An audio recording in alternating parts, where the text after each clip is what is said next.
Hello student, video में सभी का स्वागत है। आज के इस वीडियो में हम हमारी स्पर्श पाठ्य पुस्तक जो है उसमें जो धर्म की आड़ लेसन दिया हुआ है उस पाठ का हम वाचन करेंगे।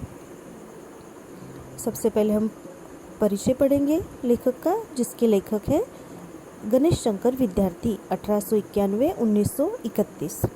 गणेश शंकर विद्यार्थी का जन्म मध्य प्रदेश के ग्वालियर शहर में सन 1891 में हुआ। एंट्रेंस पास करने के बाद वे कानपुर करेंसी दफ्तर में मुलाजिम हो गए। फिर 1921 में प्रताप साप्ताहिक अखबार निकालना शुरू किया। विद्यार्थी आचार्य महावीर प्रसाद द्विवेदी को अपना साहित्यिक गुरु मानते थे।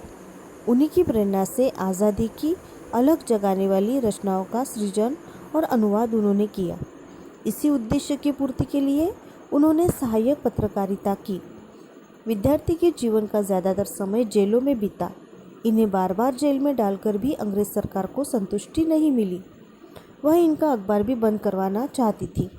कानपुर में 1931 में मचे सांप्रदायिक दंगों को शांत करवाने के प्रयास में विद्यार्थी को अपने प्राणों की बलि देनी पड़ी।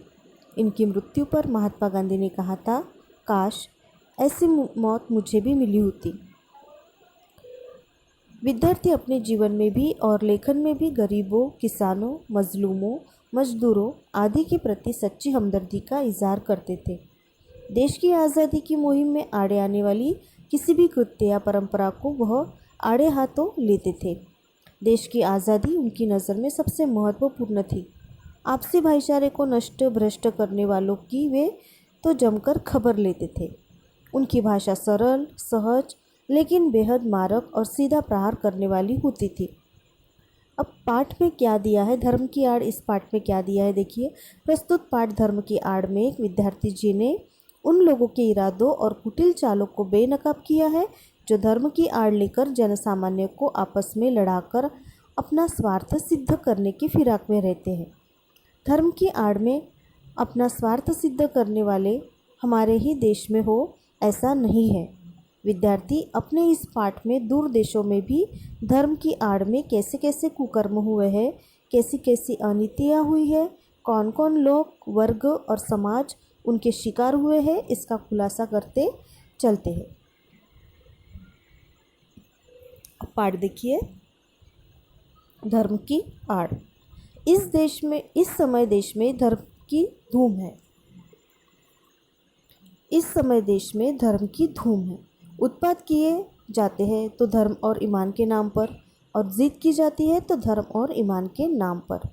रमुआ पासिब बुद्धू मियाँ धर्म और ईमान को जाने या न जाने, परंतु उनके नाम पर उबल पड़ते हैं और जान लेने और जान देने के लिए तैयार हो जाते हैं। देश के सभी शहरों का यही हाल है। उबल पड़ने वाले साधारण आदमी का इसमें केवल इतना ही दोष है कि वह कुछ भी नहीं समझता बुझता और दूसरे लोग उसे जिधर जोत देते हैं उधर जुट जाता है। यथार्थ दोष है कुछ चलते पुर्जे पढ़े लिखे लोगों का, जो मूर्ख लोगों की शक्तियों और उत्साह का दुरुपयोग इसलिए कर रहे हैं कि इस प्रकार जाहिलों के बल के आधार पर उनका नेतृत्व और बड़प्पन कायम रहे। इसके लिए धर्म और ईमान की बुराइयों से काम लेना उन्हें सबसे सुगम मालूम पड़ता है। सुगम है भी। साधारण से साधारण आदमी तक के दिल में यह बात अच्छी तरह बैठी हुई है कि धर्म और ईमान की रक्षा के लिए प्राण तक दे देना वाजिब है। बेचारा साधारण आदमी धर्म के तत्वों को क्या जाने, लकीर पीटते रहना ही वह अपना धर्म समझता है। उसकी इस अवस्था से चालाक लोग इस समय बहुत बेजा फ़ायदा उठा रहे हैं। पाश्चात्य देशों में धनी लोगों की गरीब मजदूरों की झोपड़ी का मजाक उड़ाती हुई अट्टलिकाएँ आकाश से बातें करती है। गरीबों की कमाई से ही वे मोटे पड़ते हैं और उसी के बल से वे सदा इस बात का प्रयत्न करते हैं कि गरीब सदा चूसे जाते रहे। यह भयंकर अवस्था है। इसी के कारण साम्यवाद, बोल्शेविज्म आदि का जन्म हुआ। हमारे देश में इस समय धनपतियों का इतना जोर नहीं है। यहाँ धर्म के नाम पर कुछ इने गिने आदमी अपनी ही हीन स्वार्थों की सिद्धि के लिए करोड़ों आदमियों की शक्ति का दुरुपयोग किया करते हैं। गरीबों का धनाढ्यों द्वारा चूसा जाना इतना बुरा नहीं है जितना बुरा यह है कि वहाँ है धन की मार और यहाँ है बुद्धि पर मार। वहाँ धन दिखाकर करोड़ों को वश में किया जाता है और फिर मनमाना धन पैदा करने के लिए जोत दिया जाता है। यहाँ है बुद्धि पर पर्दा डालकर पहले ईश्वर और आत्मा का स्थान अपने लिए लेना और फिर धर्म, ईमान, ईश्वर और आत्मा के नाम पर अपनी स्वार्थ सिद्धि के लिए लोगों को लड़ाना भिड़ाना।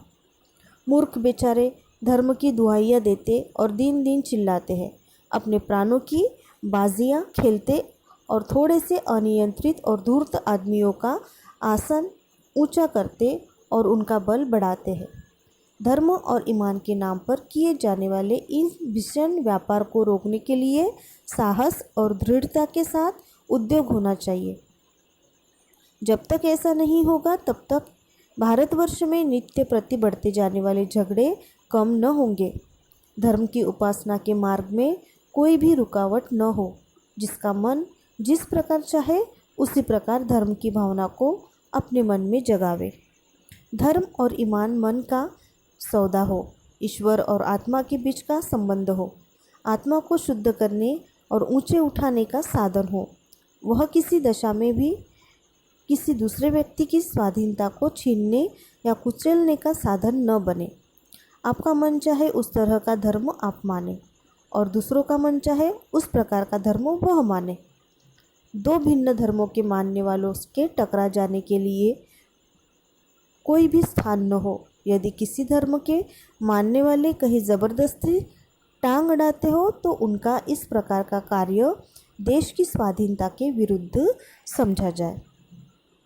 देश की स्वाधीनता के लिए जो उद्योग किया जा रहा था उसका वह दिन निस्संदेह अत्यंत बुरा था। जिस दिन स्वाधीनता के क्षेत्र में खिलाफत, मुल्ला, मौलवियों और धर्माचार्यों को स्थान दिया जाना आवश्यक समझा गया, एक प्रकार से उस दिन हमने स्वाधीनता के क्षेत्र में एक कदम पीछे हटकर रखा था। अपने उसी पाप का फल आज हमें भोगना पड़ रहा है।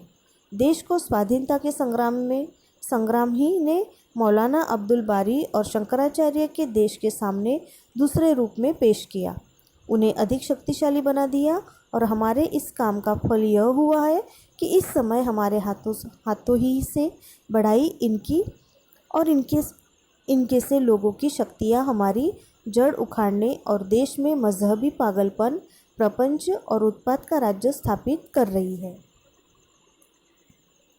महात्मा गांधी धर्म को स्वतंत्र स्थान देते हैं। वे एक पग भी धर्म के बिना चलने के लिए तैयार नहीं, परंतु उनकी बात के उड़ने के पहले ही प्रत्येक आदमी का कर्तव्य यह है कि वह भली भांति समझ ले कि महात्मा जी के धर्म का स्वरूप क्या है। धर्म से महात्मा जी का मतलब धर्म ऊंचे और उदार तत्वों ही का हुआ करता है। उनके मानने में किसे ऐतराज़ हो सकता है? अज़ा देखे, शंख बजाने, नाक दाबने और नमाज पढ़ने का नाम धर्म नहीं है। शुद्धाचरण और सदाचार ही धर्म के स्पष्ट चिन्ह हैं। 2 घंटे तक बैठकर पूजा कीजिए और पंचवक्ता नमाज भी अदा कीजिए, परंतु ईश्वर को इस प्रकार रिश्वत के दे चुकने के पश्चात यदि आप अपने 2 दिन भर बेईमानी करने और दूसरों को तकलीफ़ पहुंचाने के लिए आज़ाद समझते हैं तो इस धर्म को अब आगे आने वाला समय कदापि नहीं टिकने देगा। अब तो आपका पूजा पाठ न देखा जाएगा, आपकी भल मनसाहत की कसौटी केवल आपका आचरण होगी। सबके कल्याण की दृष्टि से आपको अपने आचरण को सुधारना पड़ेगा और यदि आप अपने आचरण को नहीं सुधारेंगे तो नमाज और रोज़े, पूजा और गायत्री आपको देश के अन्य लोगों नहीं आज़ादी को रोकने और देश भर में उत्पातों का कीचड़ उछालने के लिए आज़ाद न छोड़ सकेगी। ऐसे धार्मिक और दीनदार आदमियों से तो वे लामज़हब और नास्तिक आदमी कहीं अधिक अच्छे और ऊंचे हैं जिनका आचरण अच्छा है, जो दूसरों के सुख दुख का ख्याल रखते हैं और जो मूर्खों को किसी स्वार्थ सिद्धि के लिए उकसाना बहुत बुरा समझते हैं। ईश्वर इन नास्तिकों और लामज़हबों लोगों को अधिक प्यार करेगा और वह अपने पवित्र नाम पर अपवित्र काम करने वालों से यही कहना पसंद करेगा, मानो या न मानो, तुम्हारे मानने ही से मेरा ईश्वरत्व कायम नहीं रहेगा। दया करके मनुष्यत्व को मानो, पशु बनना छोड़ो और आदमी बनो। तो इस पाठ ने लेखक गणेश शंकर विद्यार्थी ने धर्म के बारे में क्या बातें बताई है, ये हम उसका सार जो है, अर्थ जो है, नेक्स्ट वीडियो में देखेंगे। इस पाठ को आपको अच्छे से पढ़ना है। धन्यवाद।